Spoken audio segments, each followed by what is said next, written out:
কলকাতার পর এবার বিধাননগর পুরসভার 38 নম্বর ওয়ার্ডের তৃণমূল কংগ্রেসের প্রাক্তন কাউন্সিলর এবং বিধাননগর বিধানসভার যে আইএনটিটিউসি সভাপতি নির্মল দত্ত, তাকে কিন্তু রীতিমতো গুলি করার চেষ্টা করা হয়। দুষ্কৃতীরা গুলি করতে চায়, তেমনটাই কিন্তু অভিযোগ। গুলি করতে ব্যর্থ হওয়াতে তারপরে বন্দুকের বাঁট দিয়ে রীতিমতো মাথায় আঘাত করা হয়, তেমনটাই কিন্তু অভিযোগ করছেন তৃণমূল কংগ্রেসের প্রাক্তন কাউন্সিলর। আমার এই নিয়ে 4-5 বার হয়েছে। দত্তবাদে 2015 পর থেকে যেভাবে দত্তবাদের মধ্যে মদ, হিরোইন, গাঁজা আজ কিছু বিক্রি নেই, তা মানুষের যারা এসব দুষ্কৃতি যারা করছে এছাড়াও তো কিছু নেই। আজ দত্তবাদ, আগে দত্তবাদ কি ছিল আপনারা দেখেছেন, আজকে দত্তবাদ কি আছে। বাইপাসের উপরে দেখবেন পুরো সারাদিন যে কোনোভাবে যে পুরো আলোয় আরো রাস্তাঘাট সবকিছু করা হয়েছে, সেইভাবে দুষ্কৃতির যে কাজ এটা যে করছে।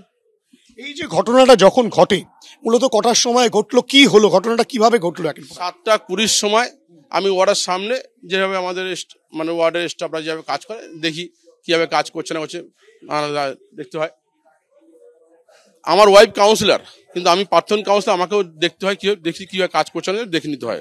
বাইপাস খুব গুরুত্ব জায়গা, তা সেইভাবে কাজ করতে আসি। প্রতিদিনই আমি ডিউটি কাজ করি, আমি মাঝে মাঝে লাইভও করি। সেই জায়গাটা আমাকে এসে দেখে সঙ্গে সঙ্গে